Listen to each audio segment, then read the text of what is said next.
Hi, this is Beth Bandy. I am here today with one of a series of videos that I've put on YouTube about resources for international prospect researchers. Today we're going to be talking about how to use heat maps for orienting yourself when you're researching prospects in places that are new to you. And I want to just show you a couple of quick things before we move into the main part of the video. One is that you can go to my website, which is bethbandy.com, and click on this button that says sign up. And if you do that, you will be taken to a form where you can sign up for what I call Monday Briefing. This is an email I send out every Monday, and it includes links to videos like this one, as well as other resources that I've been using recently and just think are really helpful and could probably be helpful for you in your international research efforts. And the other thing I would like to point out is that there also is a page on my website called Resources, and that's my blog. That's where I will post these videos and also will post show notes. So as we go along today, I will talk about certain resources in 4 different countries, and the links to those resources will be available here on the blog soon. So today I want to talk about how you use a heat map and for orienting yourself when you're doing prospect research in a new place for the first time. Now, if you've been a prospect researcher in the United States for any length of time and you, for instance, are looking at a list of incoming parents if you work at a school or a university, and you see someone on that list who has a duplex on Manhattan's Upper East Side. Well, that's a big red flag, right? You may not know where that person's wealth comes from, but you know that that's not a property that you own without having a certain level of affluence. So when you're scanning lists of potential prospects in the United States, a lot of times your background knowledge about the United States and about where wealth is concentrated here will come into play. And you can scan a list and go, oh yeah, this person looks interesting, or maybe I should look here.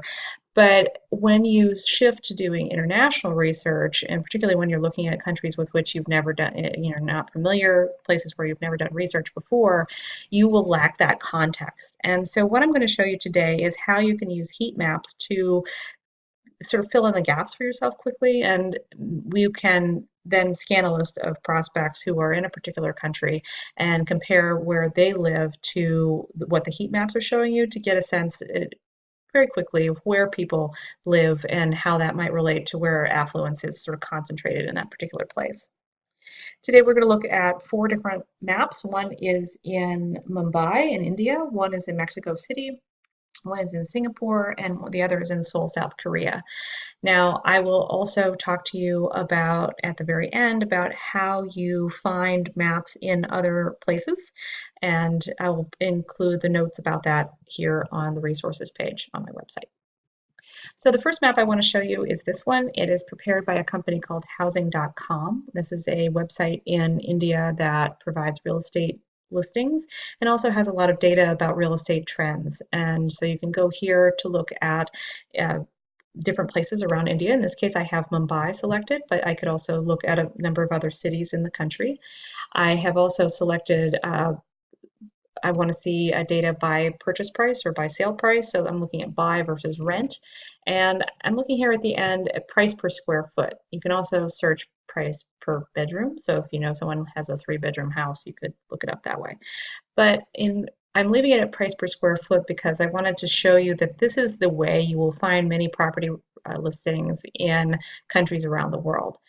In the United States, we can look up property records and see the total price for that someone paid for a property. We can see how much the property is currently assessed at.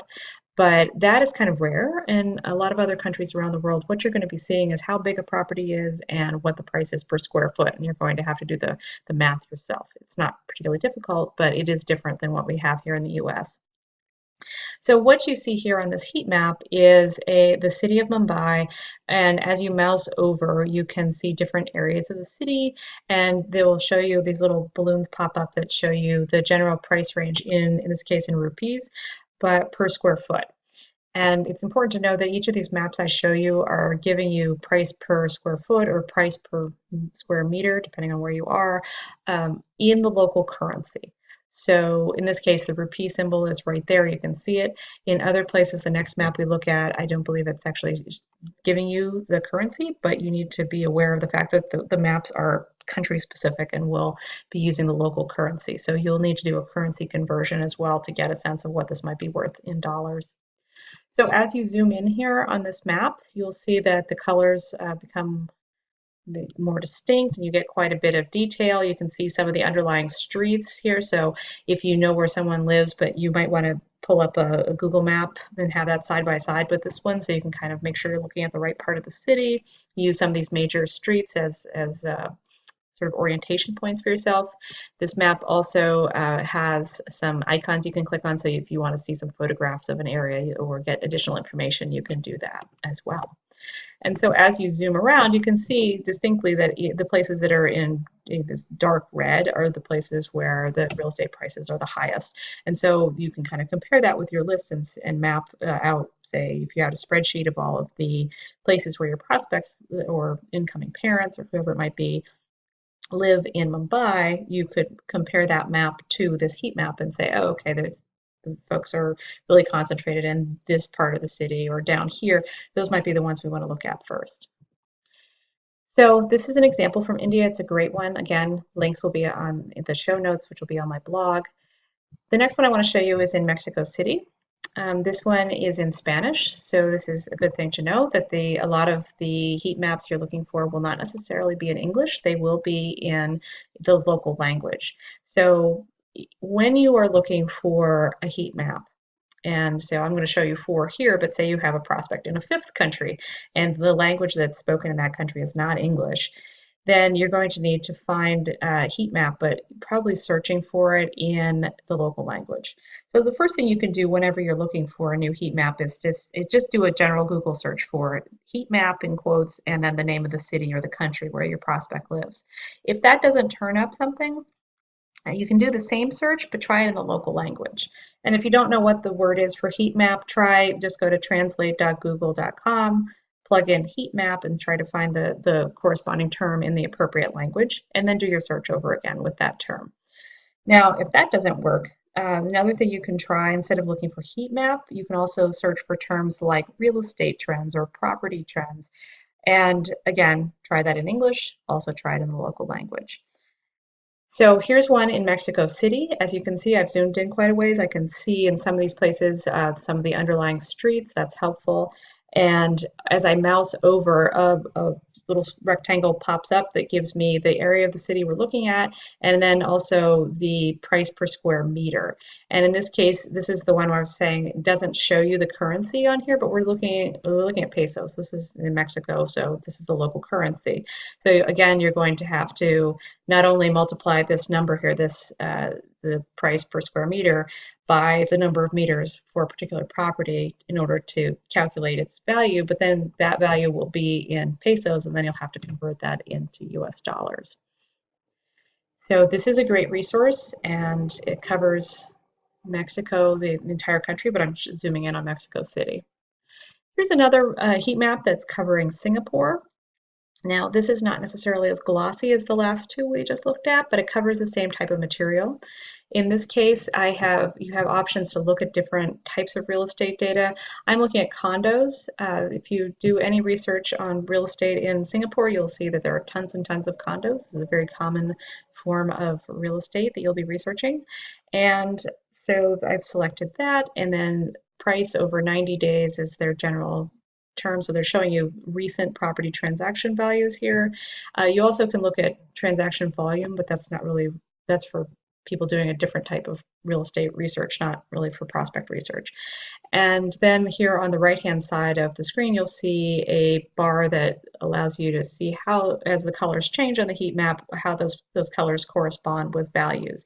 And again, this is PSF, it's price per square foot. And then over here on the left-hand side, there are links to different districts. So if you have a prospect who lives in a particular district, then you can click on that district link and find more information about the district, get some photographs, that kind of thing.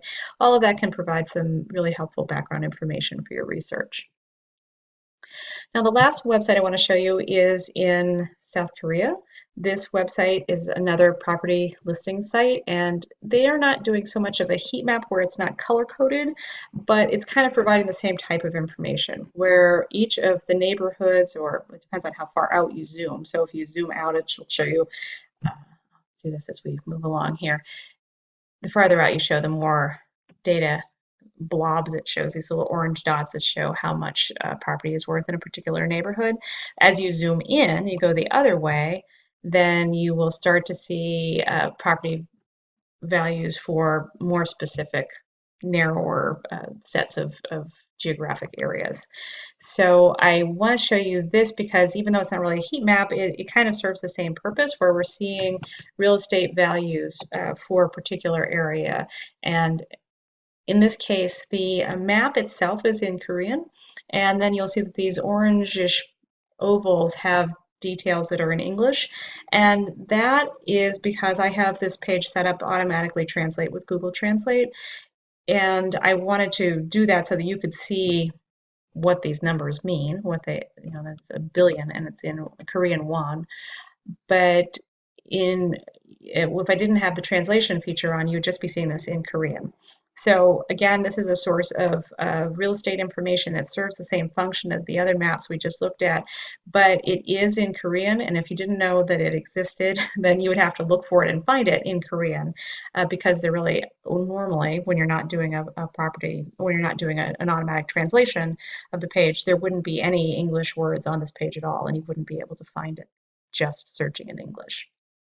So this is an example of another resource you can use. I hope that this has been helpful for you. As I mentioned, I will post this video with the links to the resources I showed you on my blog, which is right here on my website. And then I encourage you to sign up for future emails from me so that you can get this and other video alerts. And if you have any comments, please leave them in the show notes. And if you would like me to cover a particular topic in the future, I'm always welcoming suggestions for other videos. So please feel free to either send those to me by email. My email address is up here and on my website in the upper left-hand corner, or you can leave them in the show notes. Thank you very much. I hope you found this useful, and good luck in your research.